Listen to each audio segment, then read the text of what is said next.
All right, welcome back to Missing Persons TV. I'm Brian Ladd with my co-host Deborah. Today is Tuesday, June 16th, 2009, 10:38 p.m. Eastern Standard Time. Tonight we're just going to be covering one case. That's the case I did last night, which is case number 769, Deanna Buckner. Then we have a guest with us tonight, Glendine Grant, who is Jesse Foster's mother. She's on with us right now, and we'll be discussing her case. I also have Deborah with us as usual, and Kevin Doyle. How's everybody doing? Fine, thanks, Brian. Good. Glad to be here. You're very much welcome. Kevin, are you there? Yeah, I'm doing great, Brian. Thanks. And Deborah, just making sure you're with us. I'm here. I'm fine, thanks. How are you? Fine. What we were doing before the air is we were setting up some emails so Glendine can get some emails out for her for Missing Daughter newsletter. We'll discuss that in just a little bit. We're not going to be broadcasting the video tonight. Apparently, the problem I have with my right eye is now in my left eye. It's really red and looks terrible. So instead of seeing me, we're going to see pictures of people that are important. So that said, our first case of tonight that we're going to be recovering is case number 570. This is Jessica Edith Louise Foster. And she went missing March 28th of 2007 from Las Vegas, Nevada. I have her mother with us right now, Glendine Grant, and she will briefly discuss what authorities think may have happened to her and what's new. And apparently there's some new information that came out a few days ago on some other things that she wanted to talk about. So, Glendine, welcome. Hi. Thank you. Thanks for having me. I appreciate it. You're welcome. Thank you for coming on this short notice. We're always happy to have you on. Can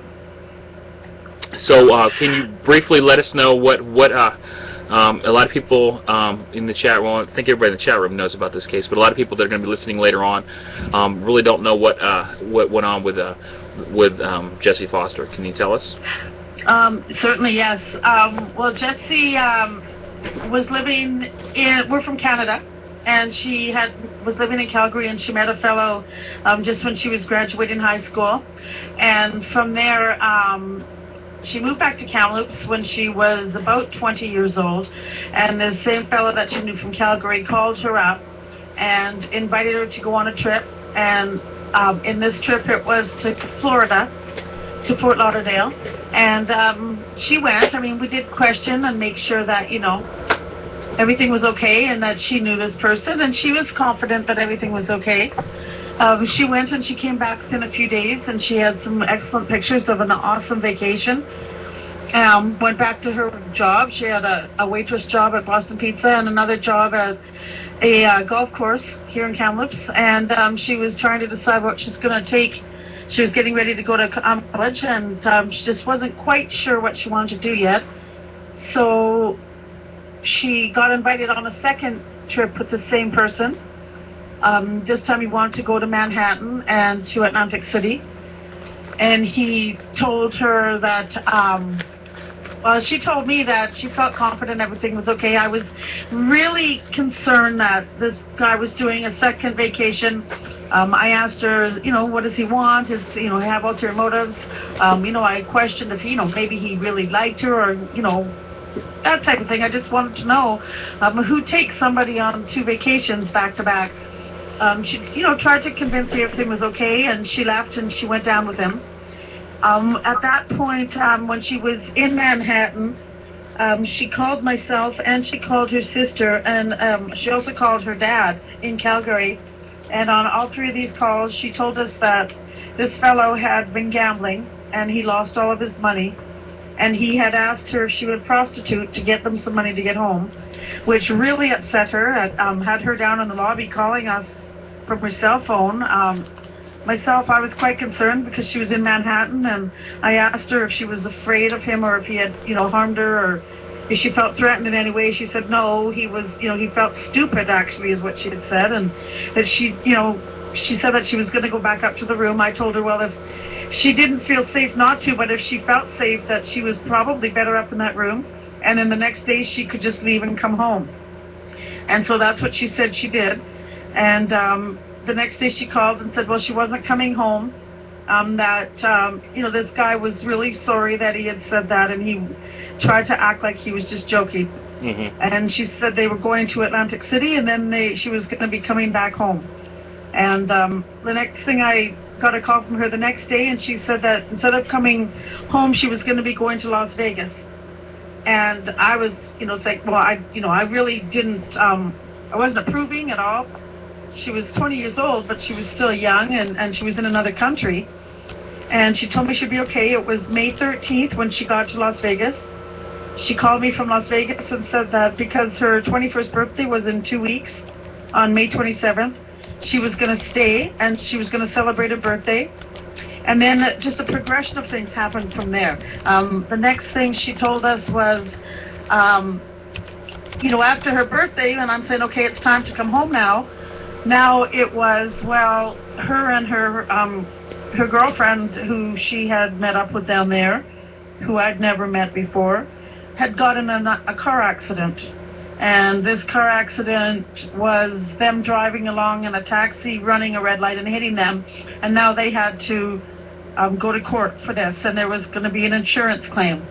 And then after a while, this insurance thing kind of stopped being talked about, and she had met a guy. And the next thing I knew, the guy had moved her in, and the next thing I knew, she... and by the next thing I know, it really was over a course of time.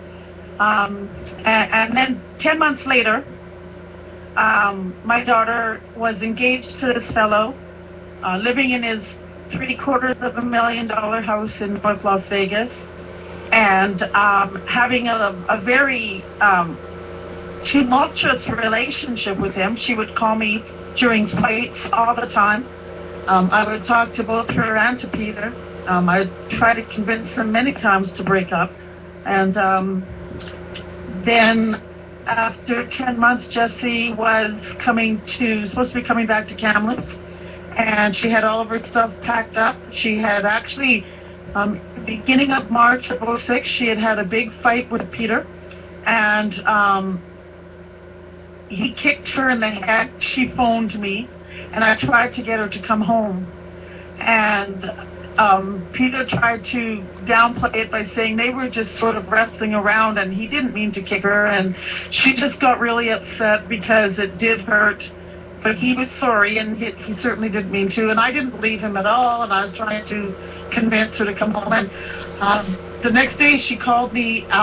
She was driving in a rental car on her way to California. She said that she just had to get away and just get away from it because it had really upset her. About 4 days later, she was back in Las Vegas, in North Las Vegas where she lived.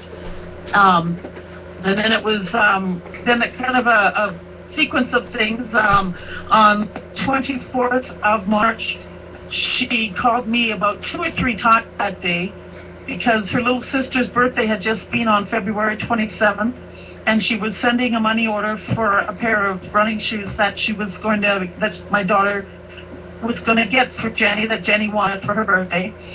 So she called me the first time to find out what Jenny wanted. She called me the second time to tell me that the money order was sent. And she called me a third time to talk to Jenny after Jenny had picked up the shoes, and so Jenny could thank her for them. And then on the 27th of March, and also on the 24th of March, she told me how she had to go and get a tooth extracted. Her wisdom tooth was starting to make her teeth go out of line and hurt, and she'd had a lot of dental work done. She'd worn braces for years. She had caps. And so then on the 27th of March, she phoned her dad and stepmom's house to wish her stepmom a happy birthday.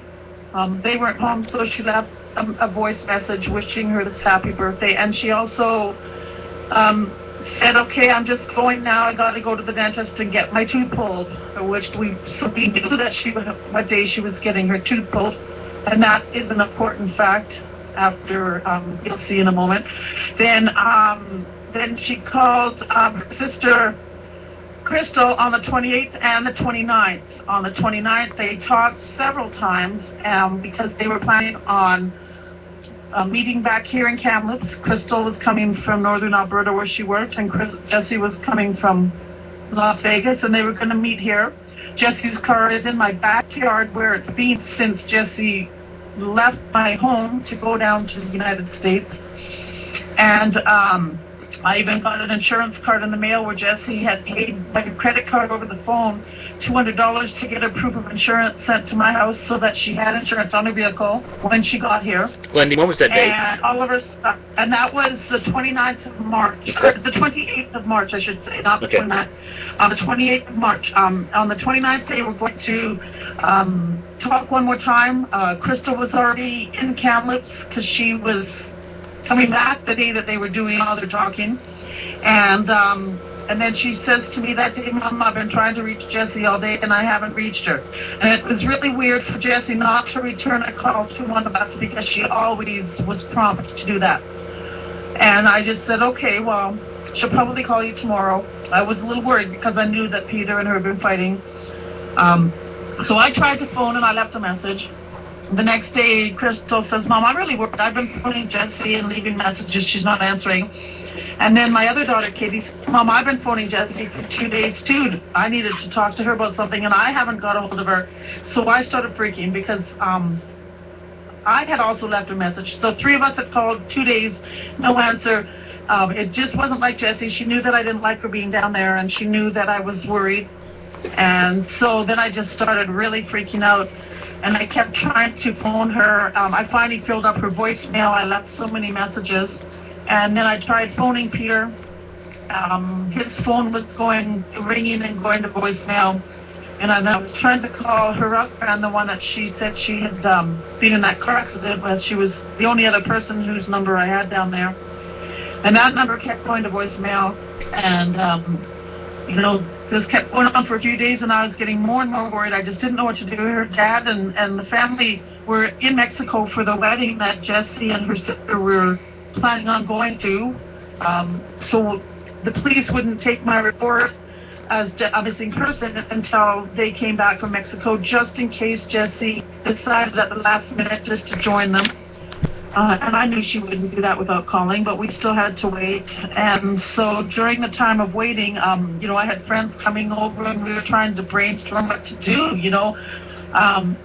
So finally, one of my friends said, well, why don't you just call block your phone number when you phone Peter Todd? Because every time I have called, everybody has called play. I wasn't even thinking about it. I wasn't thinking that he had done anything.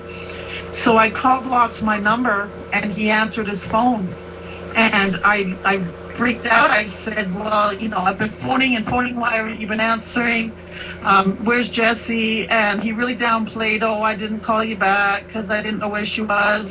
And on the day that he answered my phone call, it was April 9th. So we had gone about 11 days.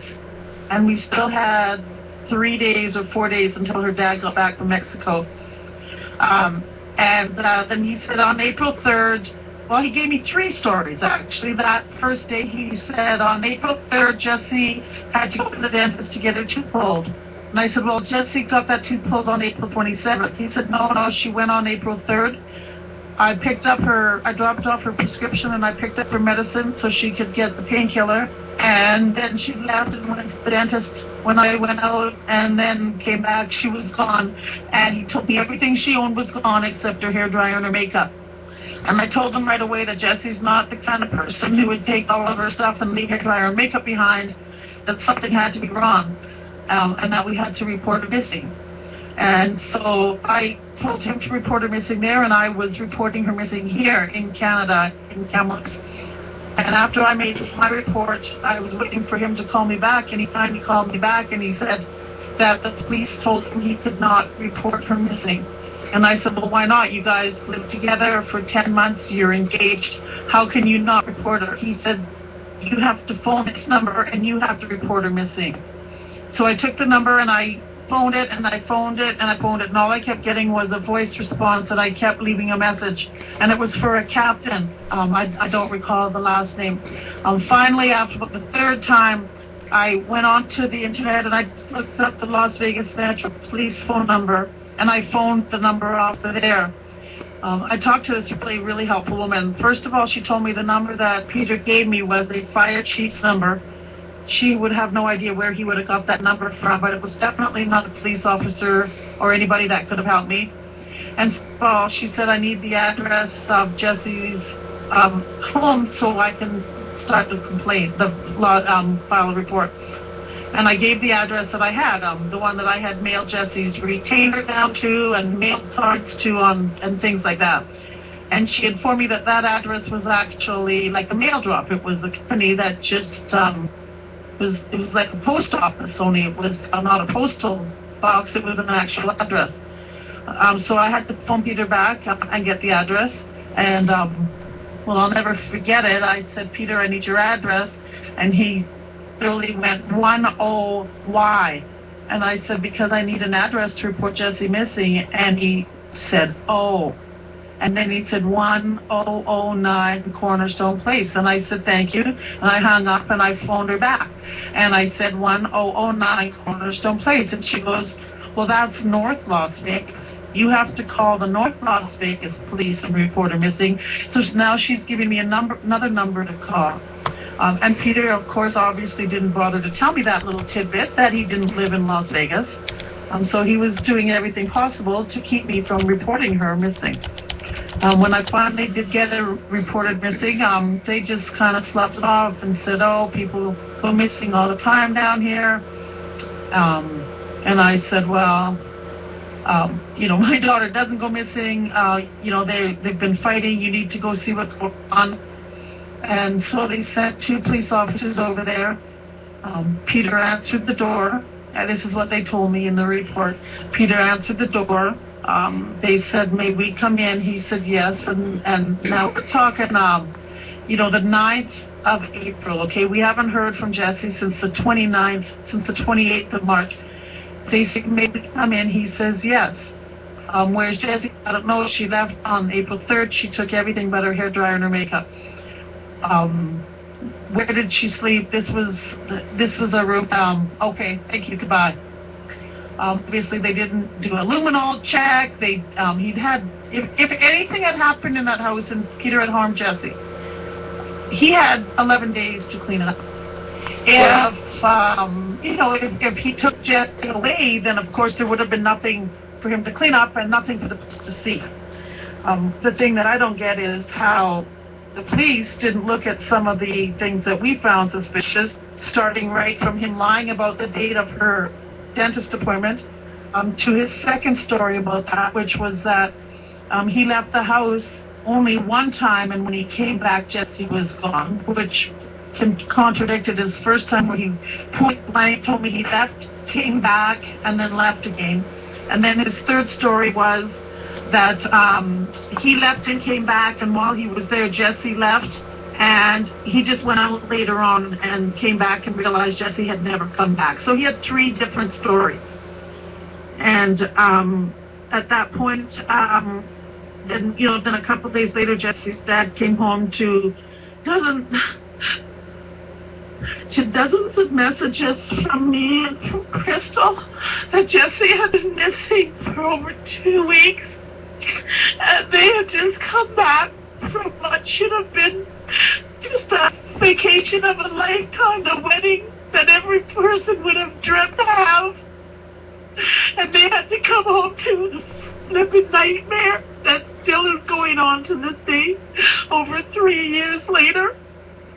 And the first thing that Dwight did, which is something that I have absolutely no way to do, is he hired a private investigator. I have absolutely no money to hire a private investigator. So this private investigator was hired within 24 hours, not even within 12 hours of Dwight being home. And the very next day, we heard some of the most horrific information from him. He had found out that Peter Todd is a pimp, that Jesse had been hospitalized for being beaten, that Jesse had been arrested twice and had 5 counts of solicitation for the purpose of prostitution against her. And this guy just washed his hands of her and just left us standing there trying to find her all this time. I've been banned from going to the States. I've gone down 3 times. And my 3rd time down there was for the Martell show. And when I went to go back down, at this point, Jesse's story had been on the Geraldo at Large show, on the Maury Povich show, and on the Montel show. And I went down to make my 3rd trip to Las Vegas, and it was my 4th trip to the United States since Jesse's disappearance. And I got stopped at the border, and I got told that I was banned.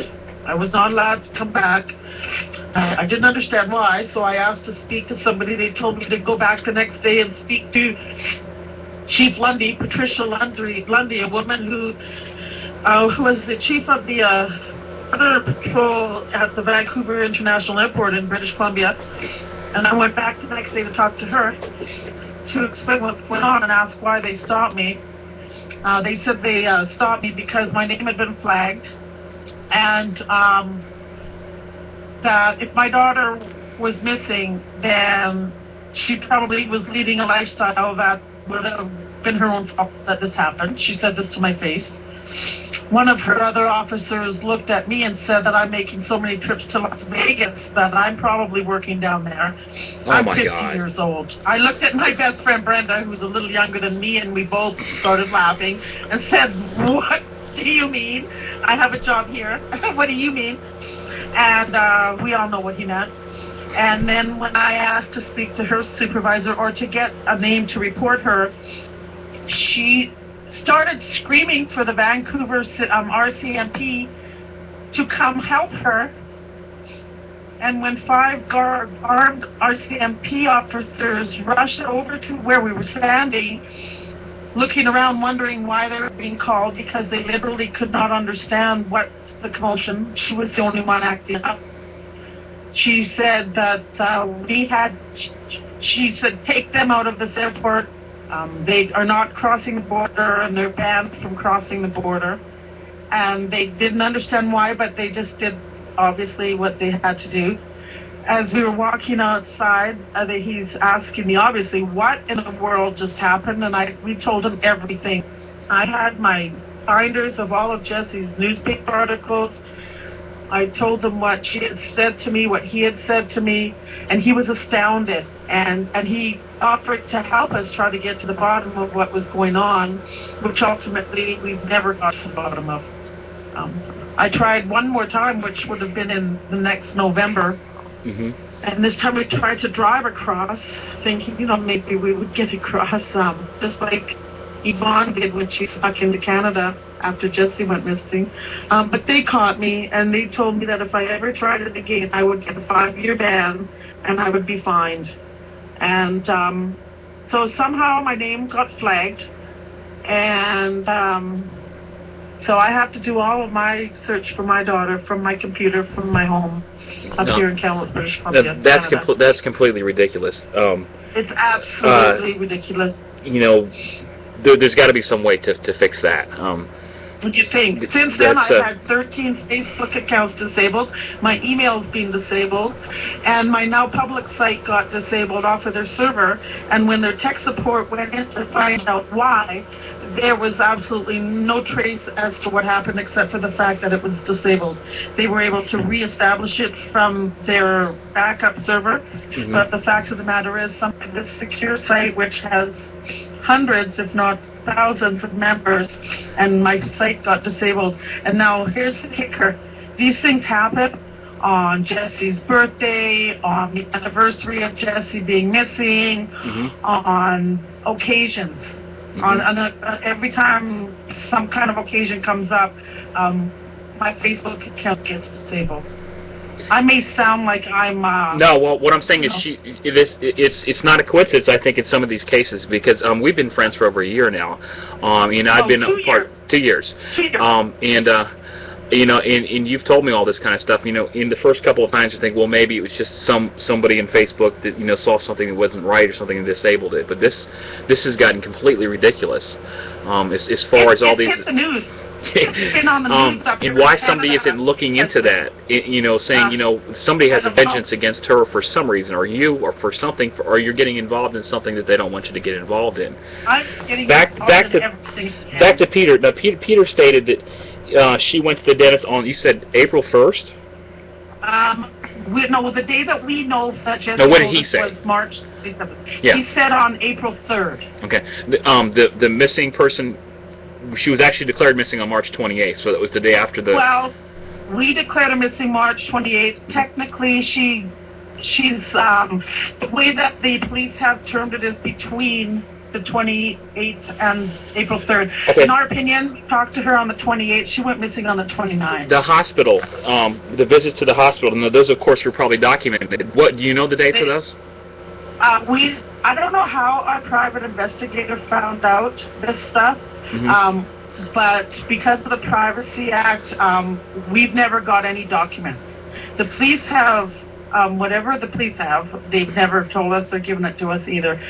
It's really ironic when you think about some of the stuff that we've asked them to look into, information that we've told them. I just posted a link to one of our main CTV, which is the Canadian National News, where they posted an article about my Facebook. Now, because it did make such a big deal. Back to Peter, this winter here, and I know Deborah's just waiting to comment on this guy, but we've done a lot of search on a lot of research on human trafficking, and this guy fits the bill. They're controlling, manipulative. They take women. And they convince them to do things that they would never think about doing. And a lot of people think, well, why would they? That's their own fault. And no, it's not.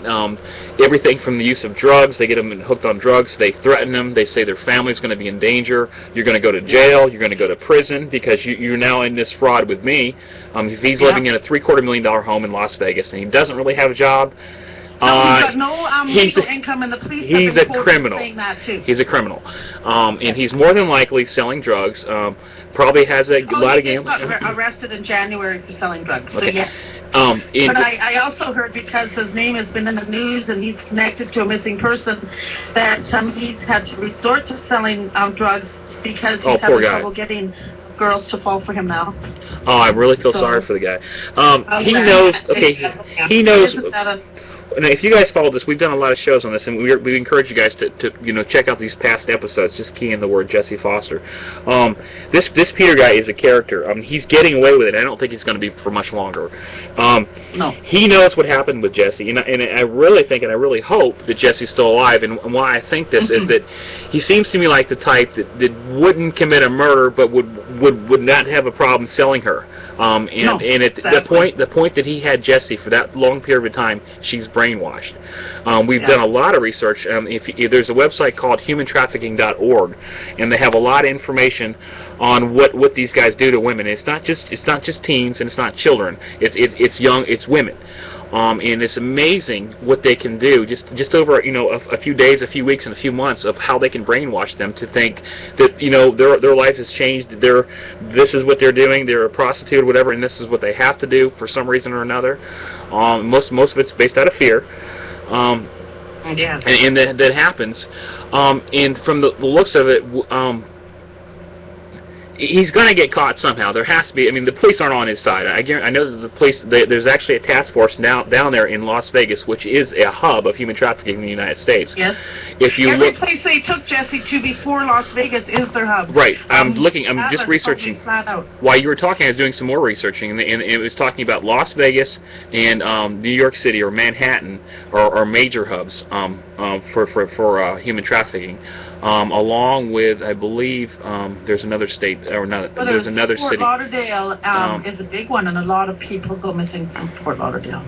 Yeah, and it's a shame when police treat cases just because they're over the age of 18. They treat them like, well, they did it willingly, and really, you have to really understand how this human trafficking is working and how that they prey into these women who are vulnerable. They might want to admit it, who are vulnerable, and they take advantage of that. They take advantage of that, and they do whatever they want with them. They're like property. If this guy told you one lie, it's all lies. Exactly. So there's not a thing that comes out of his mouth that. But one good thing is I'm sorry. I'm going to let you speak here. Oh, no. What I wanted to say is that he's done all this, but he's not in prison. Okay, he may have sold her, and to his mind, that's probably no big deal, which is a huge deal. But I don't think he killed her. Okay, and I think that's a, you know, when we're looking at this case from 2006, I think that's a, you know, a good thing that she might be, you know, a victim of human trafficking. We're really hoping that she is. And especially with a lot of these reports that come out, you know, every week, every month, and I really feel for you. And we were talking about this, you know, I could not stand to hear these new news articles coming out every week. You know, they're finding bodies in the Nevada desert, and then you're hoping that it's not her. And when I get all your emails, and everyone is like, "My God, what is she going through?" I mean, it's terrible. And I think that sending out my emails and doing that is kind of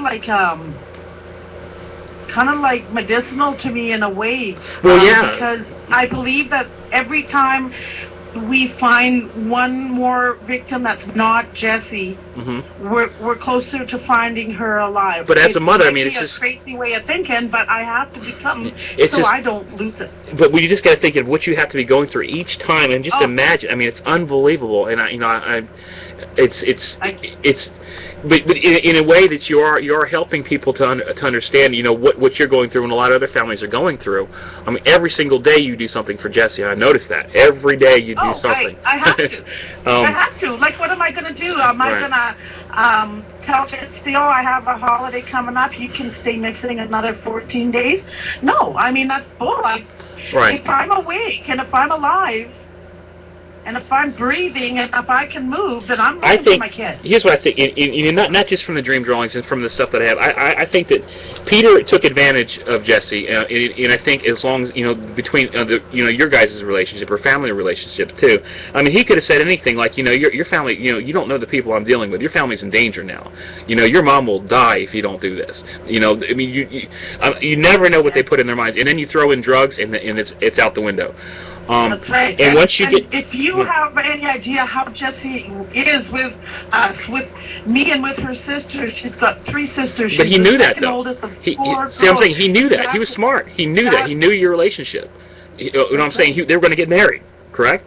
That's right. Okay. When Jessie actually was able to come home for Christmas 2005, which a lot of people said, oh, why didn't you stay? Oh, why didn't you this? Why didn't you that? Well, I'll tell you what, that I don't think she was going to go back.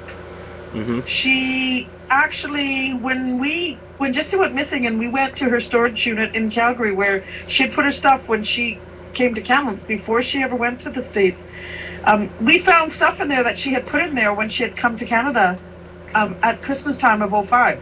And it was almost as if she was leaving that letter, if something happens to me, here's who did it. Without saying that, she left pictures of Peter Todd, she left pictures of Donald Vaz, she left information for us. She left, we found out who her friend Yvonne was because at one point, at one time, she called up one of her friends and said, I have a friend who's got a brother, and she's got 2 brothers. One brother was just killed. He was murdered in a fight in a bar, and her other brother is in jail, but he's a really nice guy, and he just needs someone to talk to. Well, her friend said, well, Jessie, I really don't think I would write him. She goes, well, just take his address. And she wrote down his name, and she wrote down his address. And when Jessie went missing, we had her name, and we knew how to track down her family. So she was leaving us clues. She knew the girl that she asked to write this guy, of all the friends that Jessie had, she knows this girl was the one that would not write a guy in jail. Okay. So she left us clues. Like, she knew what was happening to us, even if she knew, she couldn't tell us. And so when she left, when she came up, and she was here, it was Christmas time, and she had already been here for over 3 weeks. And Christmas Day, we got up, we exchanged gifts. We're getting ready to go to my dad's house for dinner. My dad is a widow. He was having Christmas dinner because Jessie was here. Everybody was coming. Around noon, or around 10 o'clock that morning, she informs us that she has to leave. She has to get on a plane at 3:30 that day. I said, no, you don't. You're not getting on a plane. You know, we're going to my dad's, we're going to Grandpa's. And she said, yes, you have to. You have to take me to the airport. You have to get on a plane. And she fussed about it until the next thing I know, my 3 daughters, my husband, and I were all driving Jessie out to the airport so she could get on a plane on Christmas Day, in which she flew out of Vibes, and we've never seen her again, ever. The last time we saw my daughter was Christmas afternoon, 2005. Okay. She went missing 3 months later. Okay. Now I know over the years, there's a lot that happened in this case. I mean, you did do a lot of work, on the talk shows and stuff like that, getting the word out, and still not that many people know about Jessie Foster being missing. It's really sad that that the drama in a lot of these cases, the murder and the serial killers would take center stage. But at least you're able to get her picture out there. Yes. Oh, I'm so grateful for how much. I don't know if Jessie is lucky to be beautiful, because we all know that a lot of beautiful people get in the news more. Or if she was, and notice how I'm saying lucky, right? How ironic. Mm-hmm. Or if she was lucky enough to be involved in an international disappearance. Well, that's what we're like thinking of. Or if she was lucky enough to be involved in a human trafficking case. Right. Because you know what? If you're not lucky enough to be beautiful or involved in a spectacular case, your case is never going to be heard by more than a handful of people. Mm-hmm. And that is sad. I think with Natalie Holloway, it was just she was 18. She was a teenager, and she went to Aruba. That definitely got the media's attention. Every case should be just as important. It doesn't matter who you are. Exactly. But back to the recent events that we were talking about. One thing that Cindy Macklin, Deborah, that's her name, right? Cindy. Yes. That's her mother. Macklin. Her mother Deborah. She has been going on Facebook and on Craigslist, looking at pictures, and not looking at pictures like we would do, like friends and family. She's actually going on there looking for pictures of prostitutes and people that advertise themselves on the internet. Most of the time, it's not them advertising; it's actually their pimps, and they use Craigslist for this. And she's been going through a lot of pictures and stuff, trying to to look and see if anybody that may be missing. And that last picture, I know that we don't think it may be her or it's not her. I put it in the case file just in case. But that's another good tool that I think hopefully that the Missing Persons Task Force in Las Vegas is using. You would think. And I know that the FBI has facial recognition software where they can take a face and match it up. They use eye points, nose points, and whatever, and it can tell you for sure. Because we've seen this a lot. I know we kind of determined it wasn't her, but there's always a chance that it could be. That's right. And that would be great news. I haven't seen her in over 3 years. More than likely, if she's from Las Vegas, Mexico is not too far away. It's easy to get across the Mexican border down south. It's if you're wanted or missing, it's hard to get back in. She could be in Tijuana, and that's another hub. It's really sickening, and it's terrible how they treat these women. I mean, it's like property, and they are completely brainwashed. And I tell you, you throw in drugs, especially hardcore drugs like meth and heroin. They're completely addicted, and they are totally brainwashed. That's right. And the only way to get out is to run, or to get arrested. Unfortunately, and she could be in a Mexican prison for all we know. That's right, and they wouldn't even care. They wouldn't even check on it if she said. Well, she's a Canadian citizen. I know our embassy, they do keep tabs on people that are in Mexican prisons. I don't know what Canada does, but yeah, I don't know. I wish I did. It's just you being from Canada, I think really does kind of affect how you're able to search for your daughter. Because if you were in America, you'd be probably living in Las Vegas right now. Well, exactly. There's one thing I think we need to do. Let's start a petition tonight to get the Canadian-U.S. border. Yeah, I'm at the website right now. It's Department of Homeland Security, and let me find an exact phone number and address we can get to petition them to get Glendine Grant, back off that flag list of being basically a terrorist, because that's probably what they're classifying you as, back to Canada. No, well, that's what not a terrorist. Well, initially, I don't know how my name came up, okay. But now they're saying that because there was that crap that happened in 1987 where one of my friends that lived at my house had some drugs and there was an arrest made, and it all came down to it. Well, It was nothing to do with regardless, me, but, you're going down there ultimately- you're going down there to look for your daughter. So that is completely Exactly. so. And here's the thing. I've worked in security in Canada where I have to submit my fingerprints and my criminal record search and my photograph, just like you do to get a passport. And then the Department of Security Divisions decide, they go through it, and then if you're eligible, they license you and they take your picture, they put on a license and they send you back, and you have a license to enter people's homes. And Okay. I did that for years. So somewhere along the line, where I'm allowed to have a license for security in Canada, I'm a security risk in the United States. Go figure that one. No, it doesn't make sense It to doesn't. me. That petition link, so everyone can sign it. Obviously, Glendine, you can send that out to all those people that you have on your mailing list for. Yeah, let's emails. go to let's Put it set up in a forums, on blogs. Put it, Find Jesse everywhere. right. There's Everyone a else petition does website like that. Petition Spot. Petition. There's like a petition spot or something like that that have pre-formatted petitions that we would get to say, hey, this is absolutely ridiculous. Well, yeah. It's, I've actually had a petition I started up one time just for Jesse. It wasn't even a petition per se because I was just seeing how it would work. And somebody actually said, well, what exactly are you petitioning? And I said, really all I was doing was one other avenue to get Jesse's name up. So. Well, that is another avenue, and you can get thousands and just one thousands. way. I wasn't even thinking of it as a serious petition at the time, Yeah. but it's still out there, and I think it's Go Petition or Petition.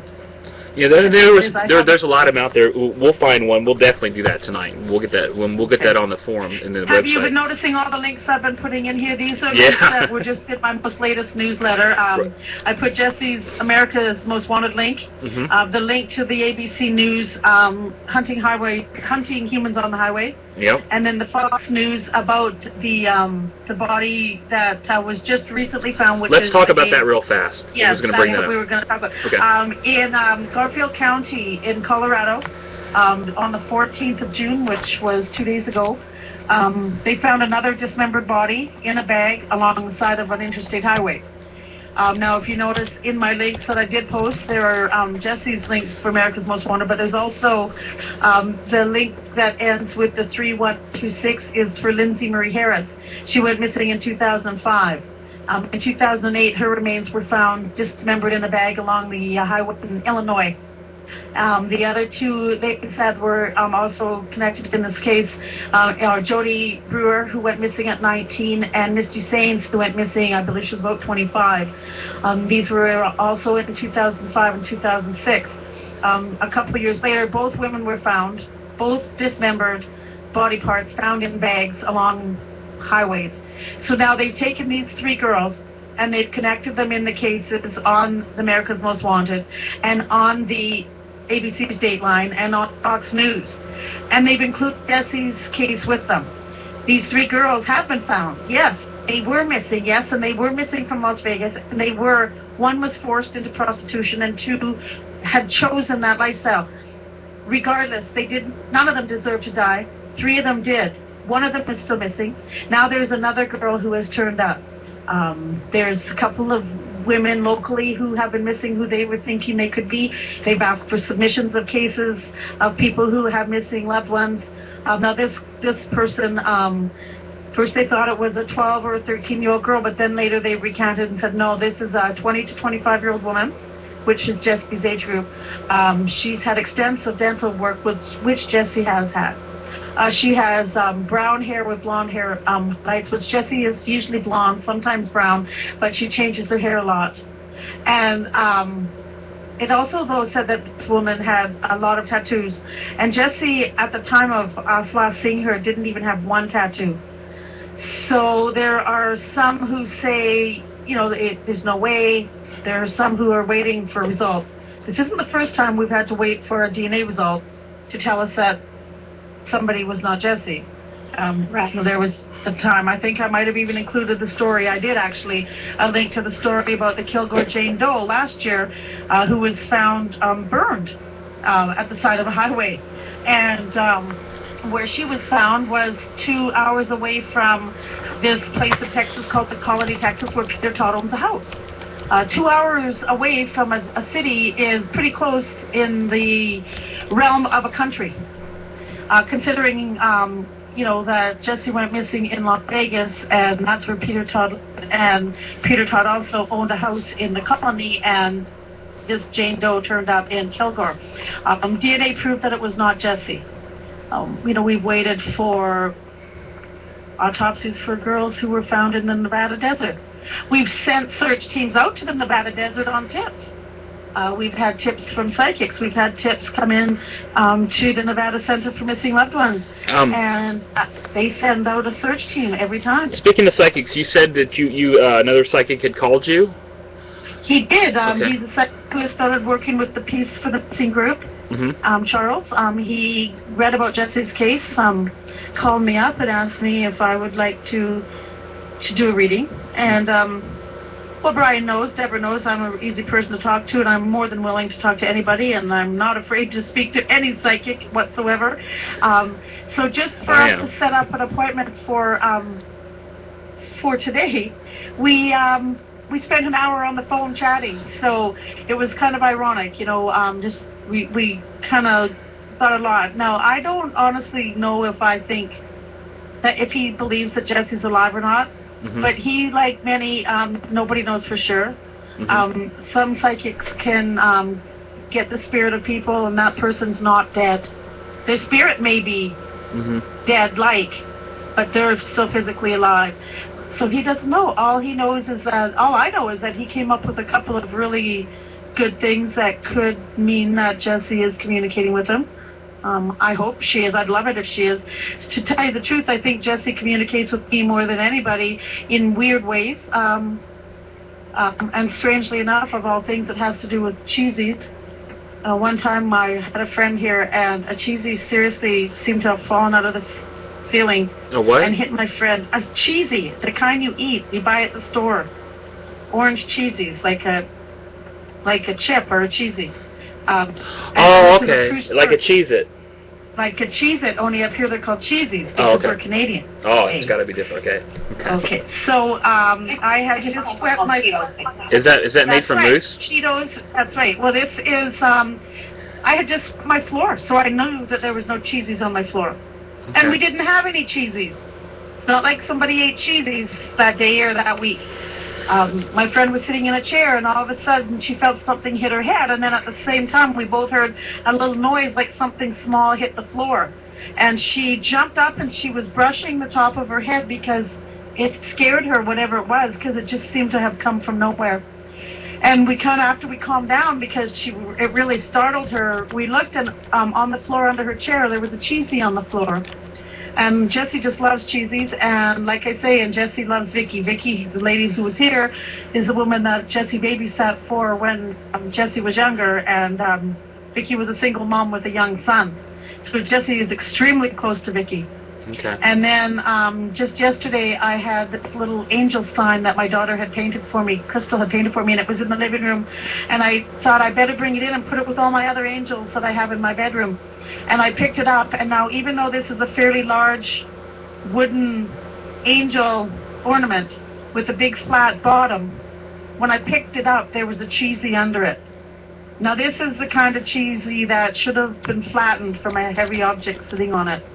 This cheesy was not flattened. It startled me. I picked it up, I ran in here and started taking pictures of the angel sound of my cheesy, because to me it was really weird.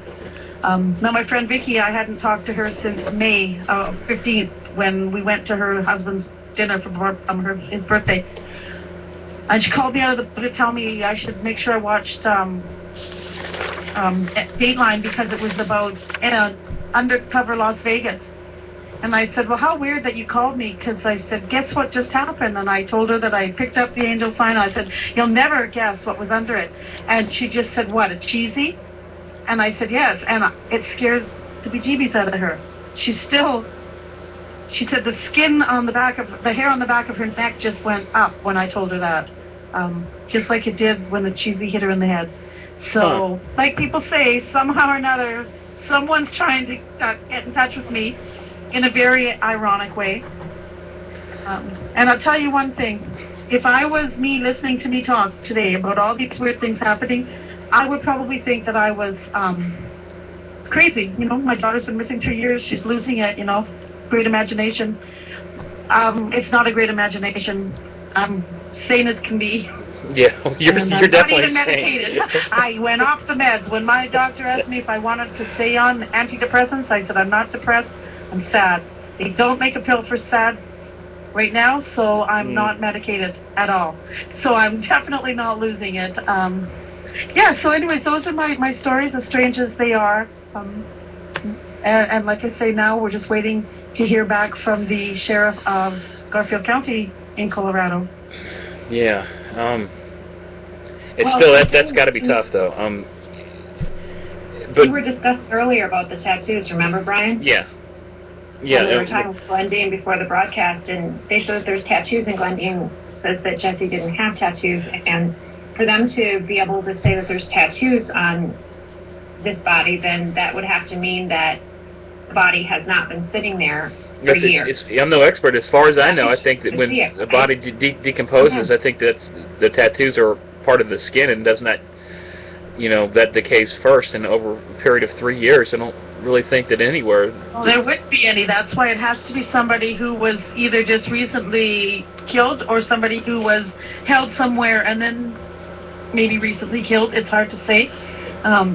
Definitely, if anything happened to Jessie when she went missing, then 100% sure this is not her.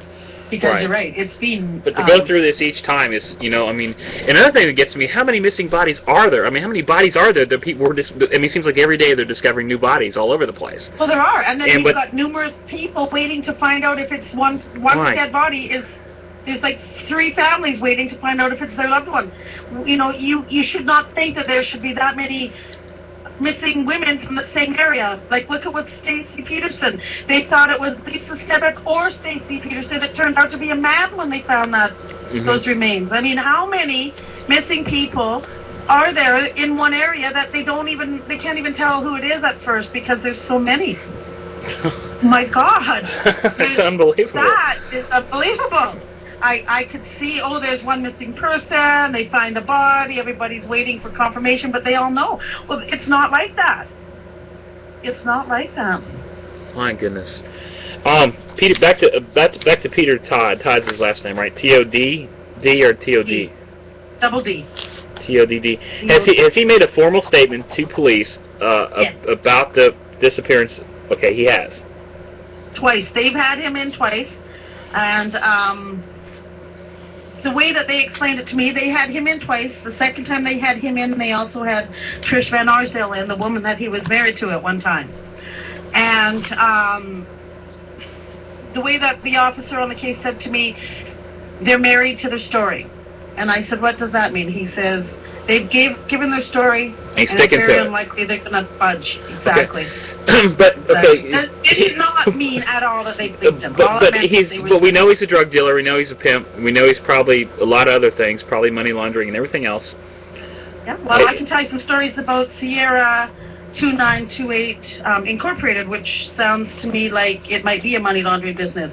Sierra is also the name that Trish goes under when she prostitutes. She's got 2 websites. One that we still can pull up because you know how you get to the Wayback Machine and you can pull up defunct websites. We found her old website, and she's got a current website, and she goes by the name of Sierra, and they have a business, and strangely enough, the houses that have ever been in their names always started out being owned by Sierra 2598 Incorporated.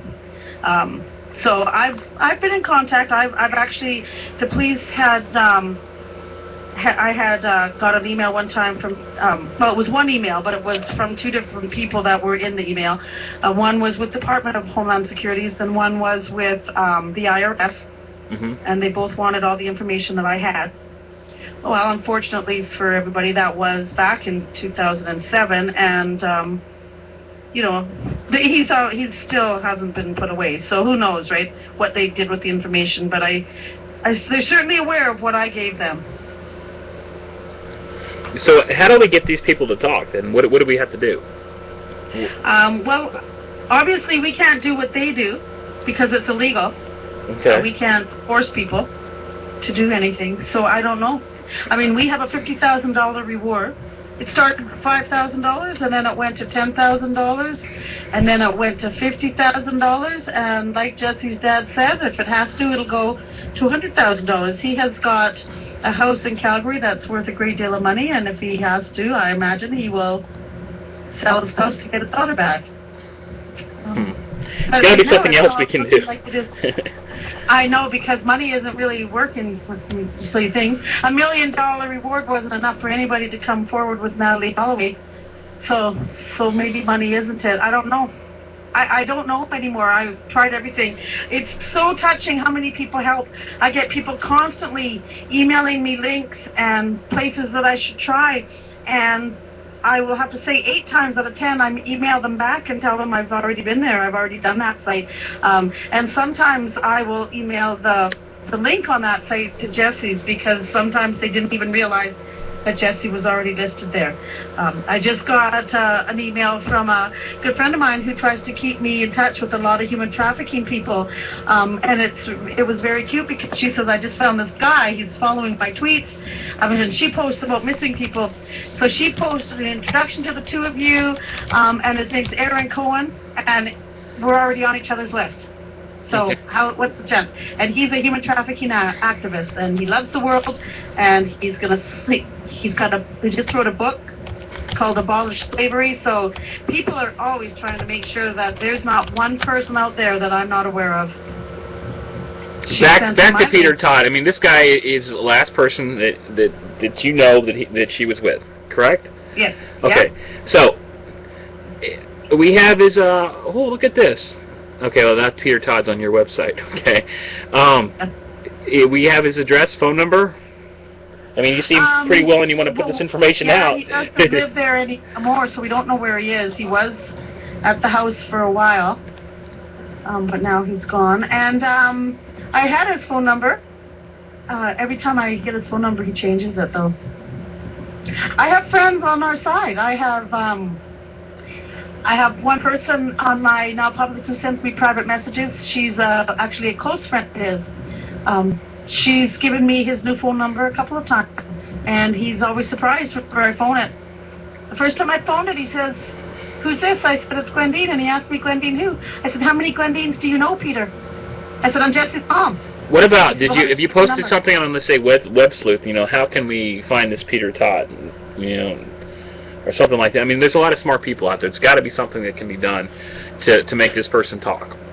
Got to be some persuasion or something like that. Well, somebody should, yeah. Well, anybody has any ideas, I would love to hear, because there's got to be, obviously. Yeah, I mean, this, if it's not a murder, okay, and let's say, whatever he has, let's say he did sell her, or he did, make her do something, and he's not going to get prosecuted for it, why not, hey, let you know, just you personally know what's going on.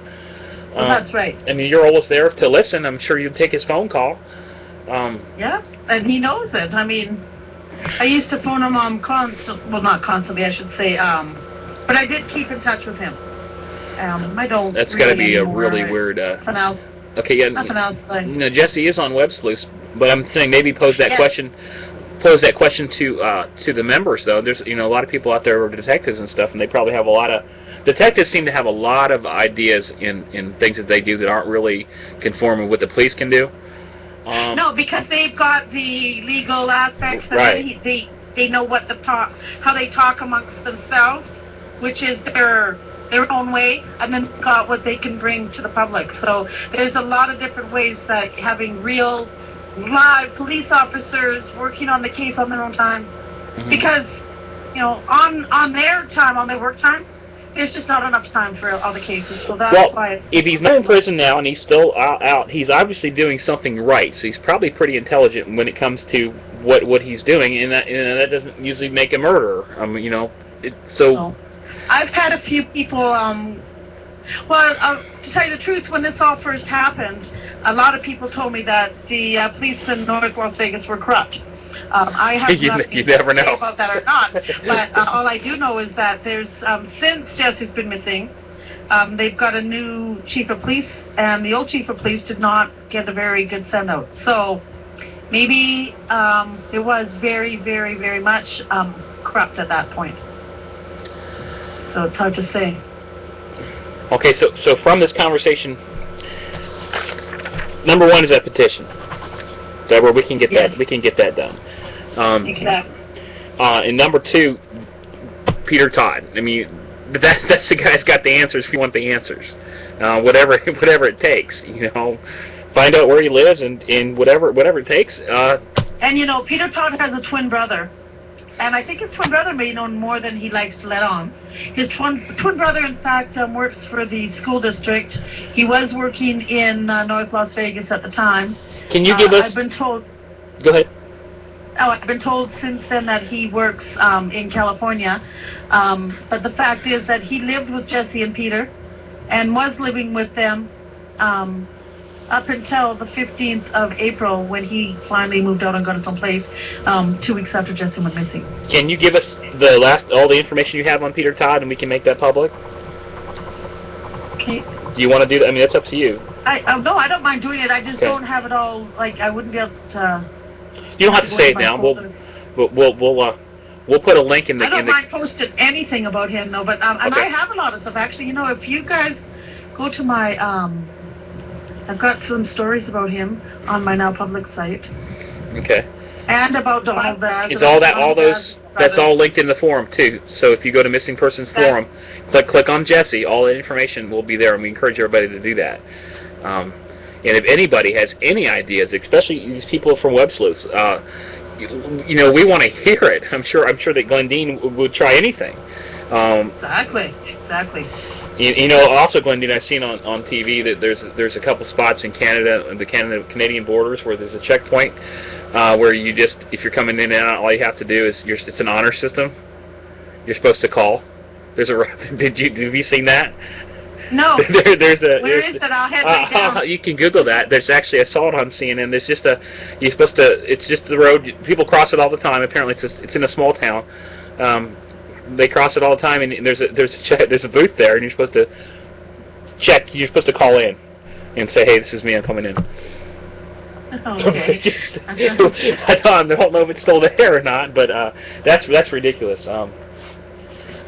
Wow, I can't. There's even no words for that. That's definitely crazy.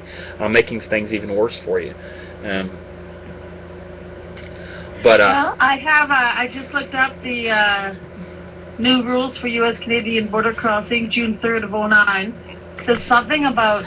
And then you're going to need a passport. For at least Americans need a passport now to drive across after a certain date.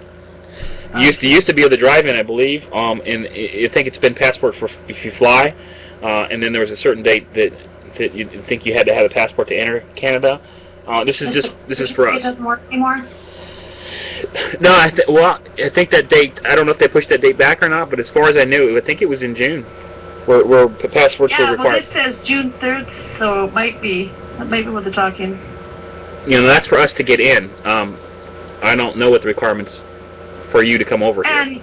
And not only that, but now that if you even fly over the airspace of the United States, you have to have a passport. What are they? Passengers parachuting out or something? Just in case you have to land.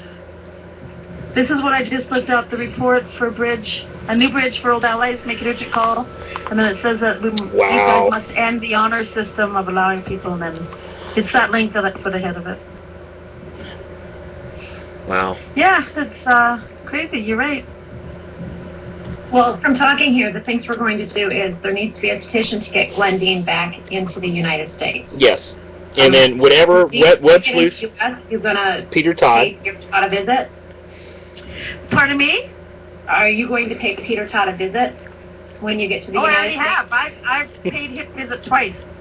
And you'll do it again. The thing is, hey, bake some cookies.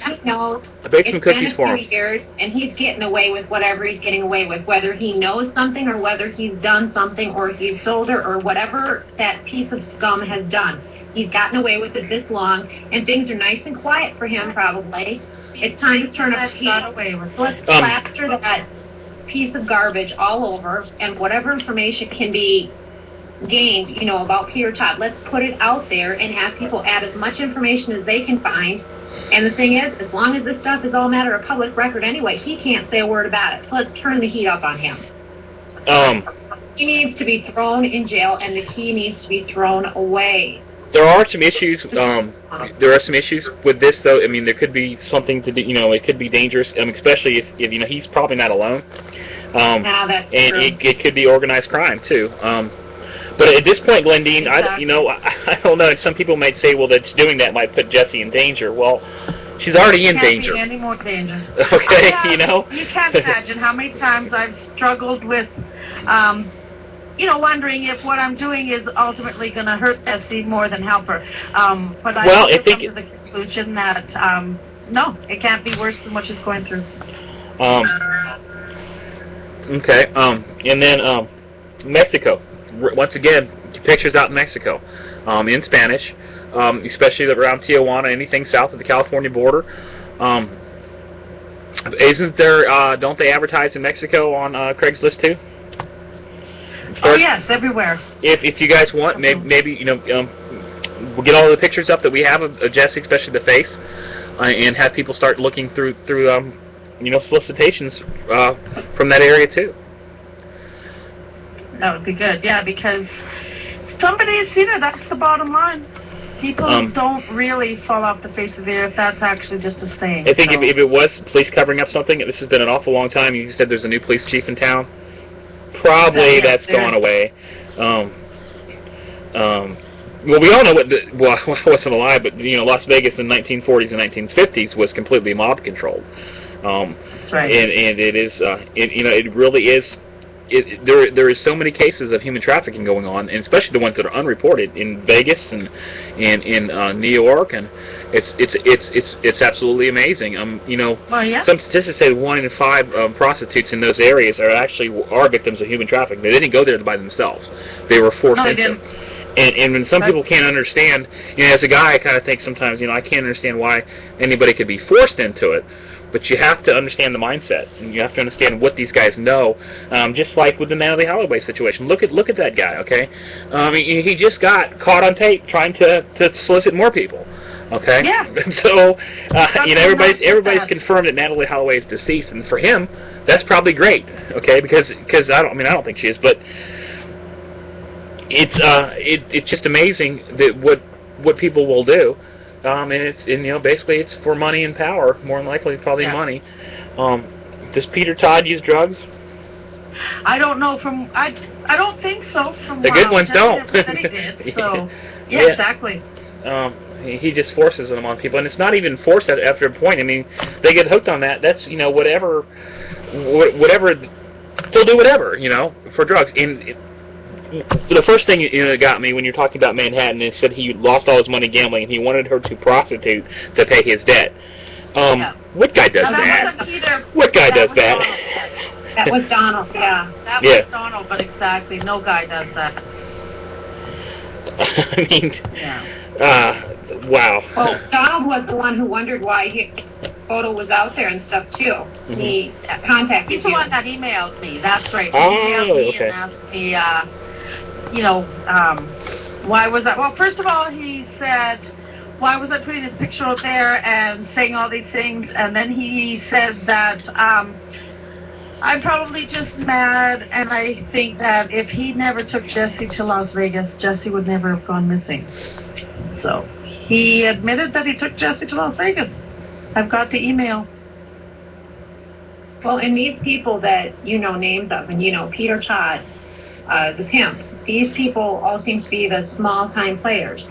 But, they know who they sell people to or give people to or what they've done. If that's what's going on, human trafficking.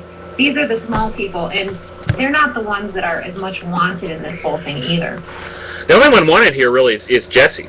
Exactly. I don't think Honestly, anybody. Glendine, you just want Jessie. You don't give two hoots about anybody. I mean, exactly. That's that's the thing. Like these guys, if they think that I'm a pain in their ass or whatever they think about me because of all the stuff I'm doing, I think that they should just as easily think, well, maybe if we just handed Jessie back, hate to say it, but sadly enough, there's a lot of people out there who are unfortunately victims. They just don't know it yet. These guys haven't zeroed in on them. I would never want to trade Jesse for another victim. I'll tell you that also.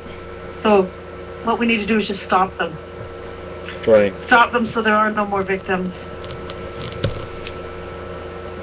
Yeah, I think goes along with that. It's the demand too. I mean, if there wasn't a demand, people wouldn't be doing this. No. That's right. But I have a couple of other things actually that I haven't really talked about much because it all happened right around the time of Jess's birthday when my email address got disabled. But we had another human trafficking forum here in Kamloops, and our forum here in Kamloops is not set up and run by ex-police officers and private investigators. No, that would be too obvious. The human trafficking forum that I've been attending here in Kamloops is run by the Catholic Women's League, and it's a group of a few women and some nuns who actually wear their habits, and the priest who comes down to the meetings. And we have Crime Stoppers come to the forums. I've been doing talks at the forums. They have videos and a lot of good information that they give us. And they've given me this workshop thing that is kind of laid out to teach young people who are still high school age about the dangers of human trafficking and the realities of it. And at the last human trafficking forum, Crime Stoppers asked me if I would start going around on all these talks with them because they find that I'm much more informed on human trafficking than their human trafficking expert. The human trafficking expert reads from her cards, and then when the film is over, she thanks everybody and then sits down. She doesn't take questions because she doesn't have any offhand answers. She just has what's on her notes. Me, I don't get up there with any notes. I just get up there and tell everybody what's been happening in my life, and you don't need notes for that. So now I'm going to be starting to work with the Human Trafficking Division of Crime Stoppers. So I guess Jesse's case is starting to make some headways in other ways. right. Not just in searches and missing people, but, educating people and changing the way people think about things, thinking about their safety especially. Well, there's been some, a few of the parents of, actually moms I spoke with of some missing young ladies and teens. And when they tell me that they wonder if their daughter could be a victim of human trafficking, what they follow that with is like Jessie Foster. So Jessie Foster has, I don't want this to sound wrong or anything as it comes out, but she's like the poster child for human trafficking. She is. I think that too.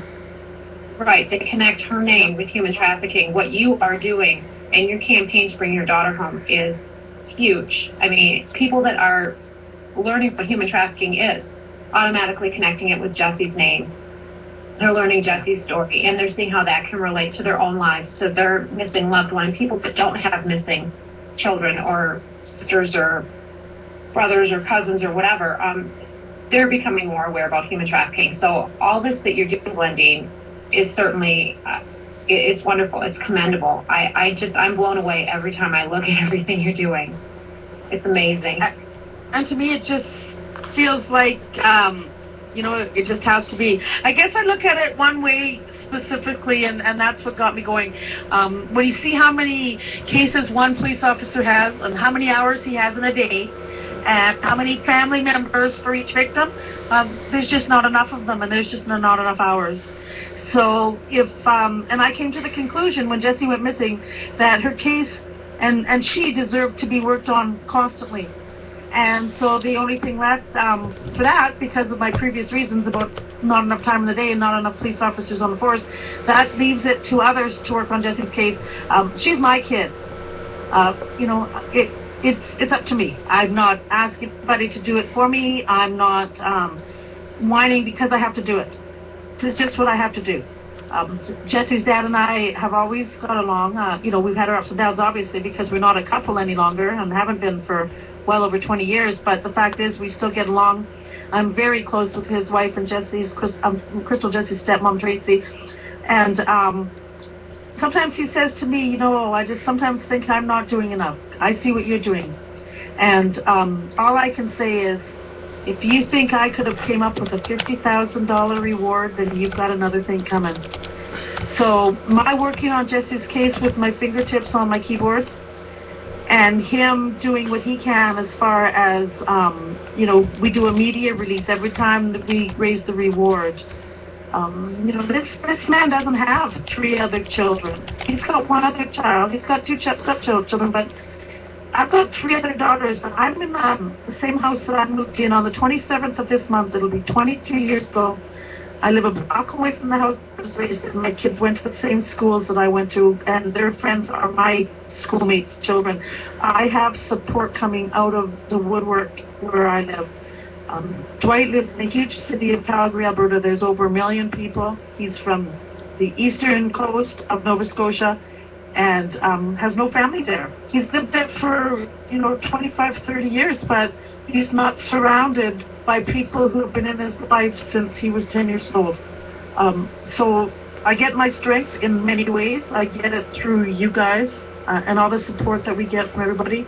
I get my strength through writing my newsletter because, I've got a new motto. It's like write or explode, and then helping other people. So yeah, I do self-medicate. I said earlier I don't take medication, but that's not true. I do self-medicate. It's my writing and it's my blogging and it's my forums and it's my websites and it's all my networking. And well, let's get that book together too. Work on that book. And the book, yes. Well, Seriously. I have a few friends now. A handbook, I have become friends with some authors. Of course, I'm friends with Lisa Wonya, who wrote the book Disappeared or Missing, the Disappeared, Lost, or Abducted in Canada, which Jesse's story was written in Chapter 6, that came out in 2007. But I also have a couple of email friends who I've been actively emailing since Jessie went missing, and that's Anne Rule, the author, and her daughter Leslie Rule. And both of them have given me tips and hints on how to write a book, as did Lisa. Mm-hmm. So I think I've got, I've all the stuff I need, and I guess writing all my little blogs and all my little stories are priming me up because, I keep feeling, like I said, guys, I feel like I'm getting ready, and it's a step that I'm not going to say I'm going to do until I know I'm going to do it. And that by saying that, I need to be able to supply myself a little time in the day to be able to do it. And now I don't really have a lot of time. One chapter at a time. I mean. And that's right. And I probably have the book written. The first chapters will be, probably pretty easy. Just, tell what happened, and, I think that book would definitely help a lot of people out there that are in the same circumstances you are.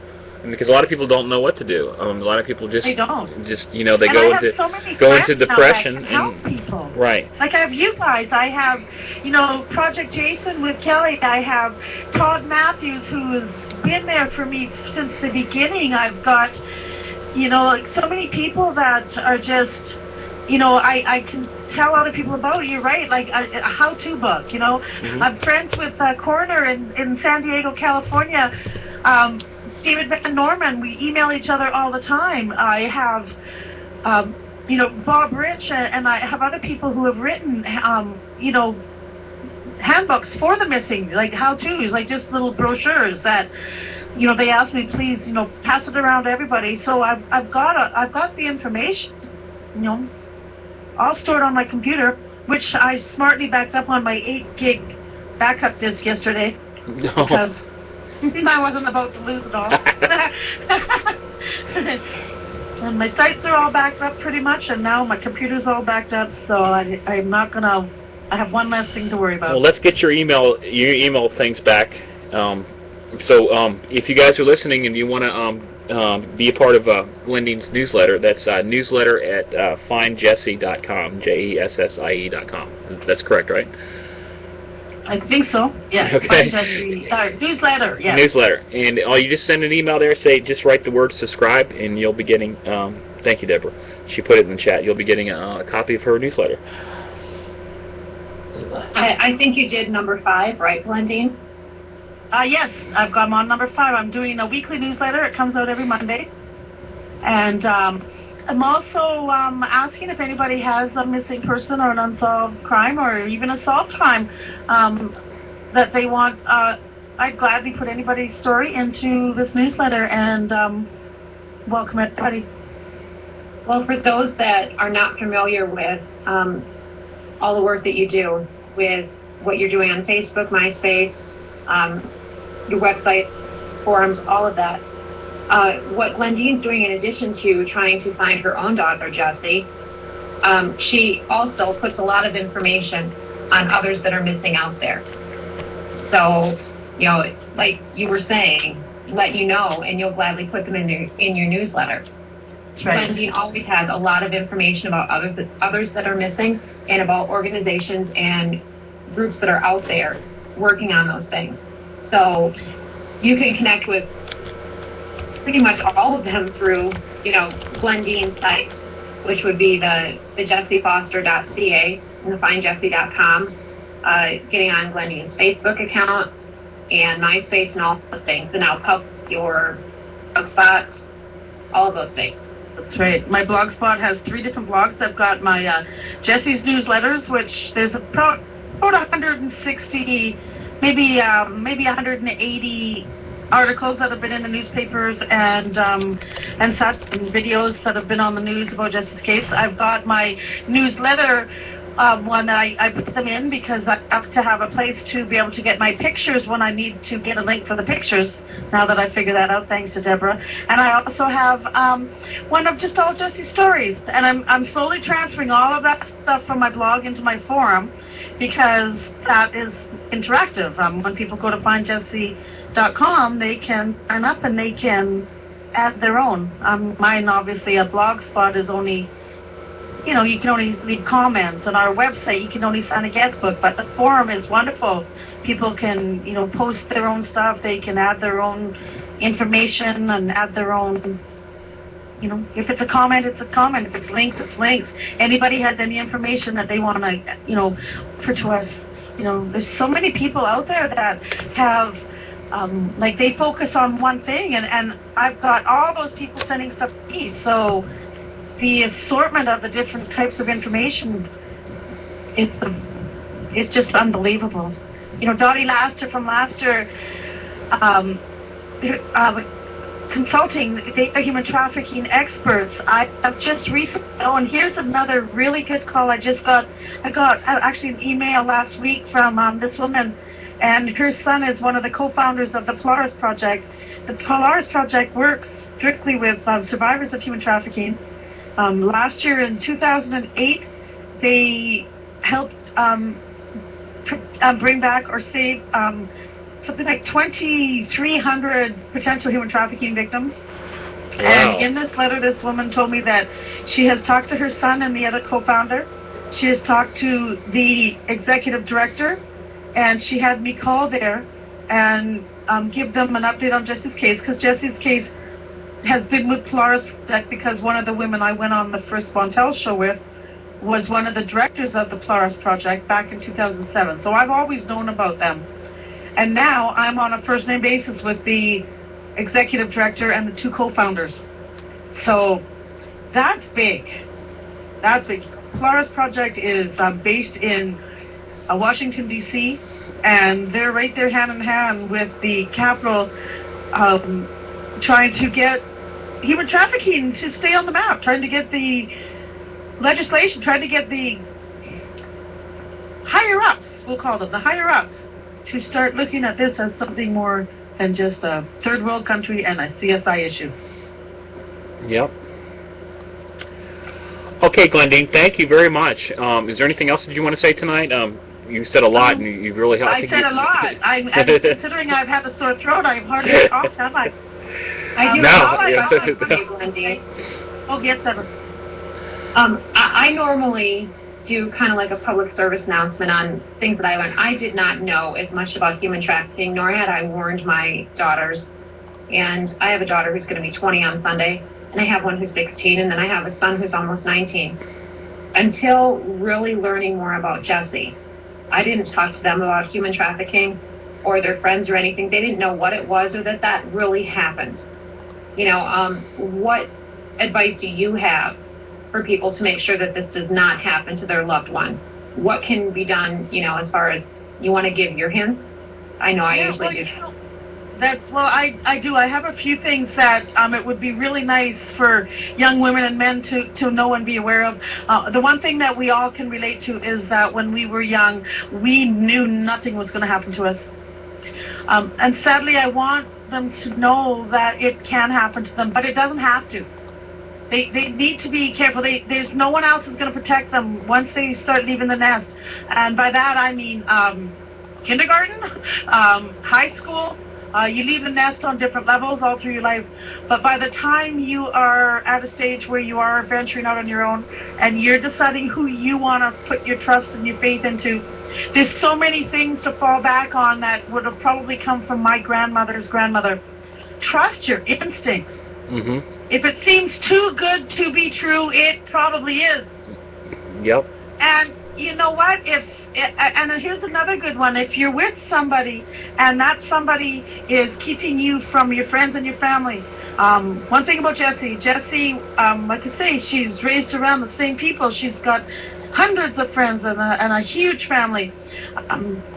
The one thing that Jessie never had down in Las Vegas was any girlfriends, any close friends or relatives that were going to be there for her, just to call up and chat and do like she did her whole life. She never went a night without watching a video with a friend or going on the computer or being on the phone or whatever. Down there, she was isolated, you know. And if you ever do find yourself in this kind of situation, I'll give you a really perfectly good example. It was just on Dateline last night. It was on the Las Vegas Undercover. And there was this woman, this young girl. She was taken, she met a guy online, and he wooed her, and that was her word. He wined her and dined her. He had her come out to Las Vegas, and when she got out there, he tried to get her to prostitute, and when she wouldn't, he beat her up. This girl was so smart, she went to the police right away, and she ended up on Dateline in an undercover sting trying to get this guy. And they did. And the fact is, it's really hard to get people on those types of crimes. But this girl knew. She may have got sucked in, and a lot of people do.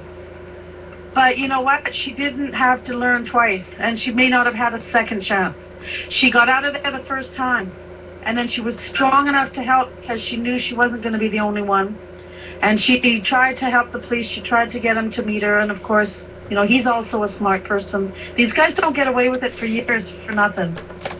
So I know that was kind of long-winded, but those are my things is, you know, trusting your own self is such a huge thing. You know, some people might be a little insecure and do something that they might not do had they been a little more secure or even a little more educated. But trust yourself. Because the one thing that you're not going to do to yourself is you're not going to put yourself in danger if you know. You're the one person that you're going to be with all the time that you know you can trust. And if you're telling yourself something's wrong, then just listen. Mm-hmm. That's why we have our instincts. You know, and if you get caught up in it, just get away. Get away as fast as you can if you get caught up, and call the police and help keep the next person from becoming a victim. And in that way, I think if people can live like that, they don't have to live in fear because they know that they're going to know what to do. They know that they're not going to put themselves at risk. They're not going to, you know, maybe isolate themselves with somebody, and they're not going to stick around if something bad happens. Then they're protecting themselves, and whoever is out there looking for somebody, they're going to keep moving because you're not going to be the victim. They're going to see you're not a victim or a potential one. And I think that's really important for young people to know. Because you know how insecure we all were when we were young. Even when we were really secure, we always probably acted more secure than we were, because that was part of growing up, was, you know, kind of taking it on the cuff. And you don't have to do that. You don't have to act tough. If something bothers you, speak up. And, you know, then we're not going to hear about as many of these cases anymore. I declared 2009 the year for the missing on Facebook. My Facebook account got disabled, and I am no longer attached to that account. But luckily, Karen Atkinson from one of the missing organizations logged onto it as fast as she could before someone else did, because that's what happens with Facebook. You start up a group, if they disable you, your group is now free for anybody to take over as administrator and do as they please. Oh, so, nice. That's so luckily she took over that one. She asked me when she said, Glendine, I saved it from someone else and I'll put you back on as administrator. And I said, and what? And lose it again? I said, stay where you are. We all know that I made that's my Jesse case, Jesse group for all the missing. That's not just for Jesse. Yeah, it doesn't have to be moderated by me. I have enough to moderate. She does a better job at it. So this is it, 2009. Let's fight for the missing. Well, thank you, Glendine. And everybody, thank you guys so much. You're welcome. That was Glendine Grant. She's the mother of missing person Jessie Foster. Her websites are findjessie.ca and www. It's www.jessiefoster.ca and then www.findjessie.com. And that's right. And all the links there to everything she's talking about, and then her blogs and everything are there too. So thank you again for coming on, Glendine. Thank you again. I always love talking to you guys. You know that. Sometimes You're welcome. I forget how crappy my life can be. Like, I start enjoying myself with you guys, and I hang up and yeah. Let's get that petition going though, for sure. Yes. And then you know, if anybody has any ideas how we can get this Peter Todd guy to talk, whatever ideas it may be, let's hear them. You know, even abducting the guy and giving him to the CIA for waterboarding or whatever it takes. He has to know something. There's no doubt. I mean, he might know a little bit, but he knows something to help find Jesse. So that's the key. That's the person. That's the guy, Peter Todd. I think you're going to give out all the information you have on him and the other characters. Yep. Anything I have, I've got a lot of stuff posted. What I'll do is I'll just go and I'll re-add some of those. I'll put everything that I have from my now public into Find Jesse. Most of it's there, but there's still a lot more. All right, and to It Peter. would take forever to put everything everywhere. And to Peter, Glendine just wants to know where her daughter is. She wants her back. You know, I don't think you want to press any charges or anything. You just want some information. I would rather never see or hear from him again in my life once I have my daughter back. So Peter, and I think you'll be happy never to hear my voice or my name ever. She'll go away. Just tell her what you know. And I'll never ever try to come into your country again once I have Jesse. So you can. Whoa! Wait a second. You said you're coming over for a barbecue. Oh yeah, that's. I got some possum. On our book tour when Jesse writes a book about what happened to her. We're gonna barbecue possum. You like possum, right? I'll learn as long as barbecue. Okay. Thanks, Glendine. Thank you, Deborah. Bye, everybody. Take care. Bye. Good night. Good night. All right, guys. So you heard that. You know, please go to these websites. And once again, if you want to be a part of her newsletter, please send an email to newsletter@findjessie.com. Just write in that newsletter. Just add me or anything like that, and she will add you to her newsletter. She sends out Deborah, I believe she sends out a weekly newsletter. She has a white picket fence newsletter. Yes, Glendine just sent out the 5th one. Okay. Yesterday. Every Monday she sends one out. It's called the White Picket Fence Newsletter. And there's an interesting story. You know, look at the newsletters, you'll see the interesting story of how she came up with White Picket Fence. Okay. But you can also read the newsletters if you'd like to on Glendine's sites. I know that she posts on findjessie.com. She puts them there. But to receive her newsletters, like you said, just send an email saying add me to newsletter@findjessie.com. Okay. All right, we've been on for an hour and a half. It's time to take a commercial break. Oh, wait a second. We don't have any advertisers, do we? No. Oh, goodness. Not yet. Okay. One thing, I'm not on the air tonight because my left eye is completely swollen and red, and I didn't want you guys to see that. I showed it to you earlier. But it doesn't hurt that bad. But it just wouldn't look right. So that's why you're not seeing me. So I'm getting some pictures ready for you. Okay, we're going to go to one more case tonight. And that will be it for tonight. This is case number 769, Deanna Bunker. And the case was opened today. The dream drawings were done last night. So it was opened today, June 16, 2009. It's actually after midnight tonight. Today's the 17th now. Deborah, what information do we have for Deanna? Deanna Buckner has been missing since May 1st of this year. She's 14-year-old, endangered runaway, missing from Belleville, Illinois. She's a white female, 5 feet 4 inches tall, 147 pounds. She has brown hair and blue eyes. She was last seen on May 1st. That's the day that she's missing. Once again from Belleville, Illinois. There's not much out there for Deanna. It bothers me that a 14-year-old classified as endangered runaway, and there's really nothing. Yep, I checked myself. There's no poster people to know that she's missing. She's no 14. blog. There's nothing. There's no blog. And this is long enough for a blog to show up in Google. The only blogging that's been done for Deanna has been mine, and the only other hits would be links of yours. Speaking of that, what's that? That's coming up. What's the blog you got going on now? Angels Are Missing at blogspot.com.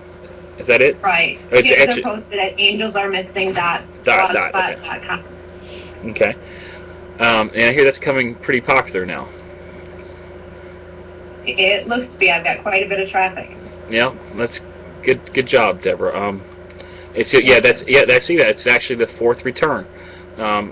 Angels Are Missing at .blogspot.com. And then the only thing other than that is National Center for Missing and Exploited Children. And note it says children, okay? Children. And it's still not, there's no news articles, nothing on this, and she's been missing since May 1st. Children. Okay, so I don't get it. Nothing in the local news. No, well, it goes along with that, like we talked about before. When they're listed as a runaway, there's really not much attention for it. And there's how many out there missing that are runaways, or they're just missing and they're not getting attention from the media either. There are so many people missing and only a select few are getting covered. But runaway, or just the fact that someone's even an adult, will right away put them toward the bottom. 14 would put her in 9th grade, 8th or 9th grade, am I right? Yeah, 8th or 9th grade. Okay, so almost just out of elementary school or junior high. Okay, just put that in perspective when we're talking about a 14-year-old. And we've had people even younger than that with no media attention at all. So this is a child. A child is missing. I worked the case last night. I have 2 dream drawings. The first one says fire, and then the word bookstore. And this is a drawing of a male. Looks like a young male, short hair. That's really all I have on it. It just says fire and bookstore. I don't know if the fire broke out in a bookstore or anything like that. That's all that says. And the second one says she will get arrested if he does not kill her, and that's what kind of bothered me. And then there's a drawing. It says the word tunnel. It says tunnel in an arrow. I think the tunnel is to the right of whatever that is drawn on the bottom of the dream drawing. That's all I have on this case, Deborah. So if she's not found, again, we probably have to redo this one. It did bother me. It says if he does not kill her. So I don't know. Kevin, you worked the case. I have your email. Do you want to bring that up now? And thank you for holding on, Kevin. Kevin? Yeah, I'm here, Okay. Brian. Do you have that? Do you have your meditation notes? Yes, my meditation for Deanna Buckner is alive, runaway to abduction, silver, endangered, male, 22 years old, Sam, they are like-minded. And it's after the meditation. Deanna could have run away at first, which may have become an abduction. A man 18 to 22 years old, possibly named Sam, could be involved. Deanna and this man could be like-minded in some ways. I don't know exactly what that means. Could be that she and this man have some things in common, and she may have trusted him in some ways. And that's it. All right, thank you, Kevin. Maybe this male that you're talking about may be the gentleman that I drew. like-minded in some ways. Okay, thank you. I posted your information. If you get anything else, please let us know, and we'll post it to the case file. Okay.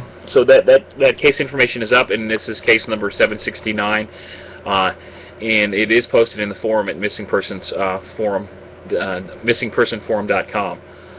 So that's up there, and we encourage you guys to visit that, register, post any information that you have. One other thing I wanted to bring up real quick is that I don't consider myself to be psychic. I just use what I have and everything else that we can get.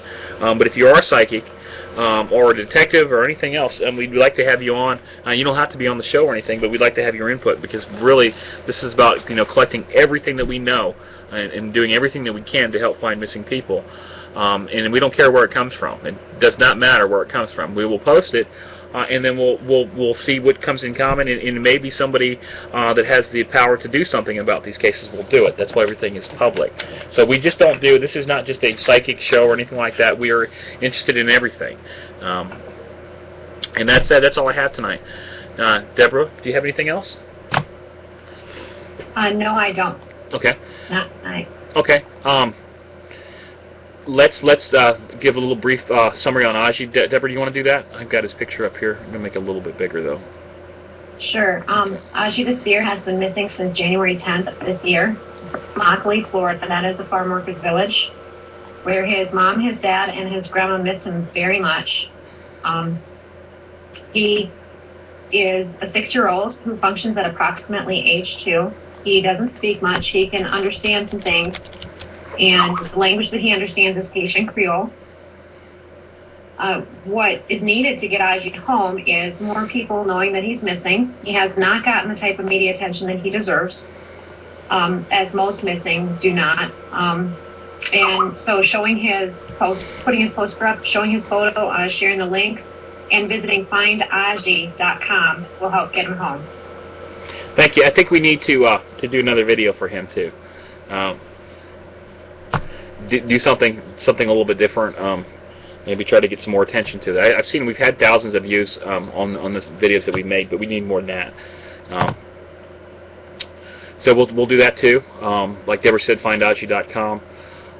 And really his picture is what's important in this case. I mean, he hasn't been found locally, so that means that he's somewhere. Like I said, we could be walking with somebody could be holding him, and no one would ever know unless they've seen his picture before and say, hey, wait a second, something's not right there. It looks just like that kid I've seen on TV. And that's what we need, that on TV part. We need him on TV. However you have to do it, put him up somewhere. I mean, my gosh, I've seen ads for, I've seen the same Geico commercials, the same commercials over and over and over and over again, and you know what I'm talking about. I've seen a lizard. That lizard is way more well known than anybody else, and it's gone missing probably. And it doesn't take too much to do something. I mean, if you're in charge of a network or something, put some missing people ads up there for a few seconds or something. Somebody's going to see him, and he's got the mental capacity of a 2-year-old. He really needs our help. So again, findaji.com. Thank you, Deborah, for running that. And also want to put a thank you out to Kinsley, who's been helping out a lot lately in the forums. She's been doing a lot of great work, and we are moving the missing person, or the old forum, to missingpersonforum.com. If you log on to that old forum, you see a big giant yellow sign that says we're moving. That's you're in the wrong forum. Please click on there and re-register if you're not already a member. If you had anything posted there, please copy and paste that. We're going to leave that up for a little while into the new thing if you want to keep it. I think Deborah and Kinsley have been doing a lot of stuff moving that thing over. Deborah, is there anything you want to say about that forum? Did I get everything?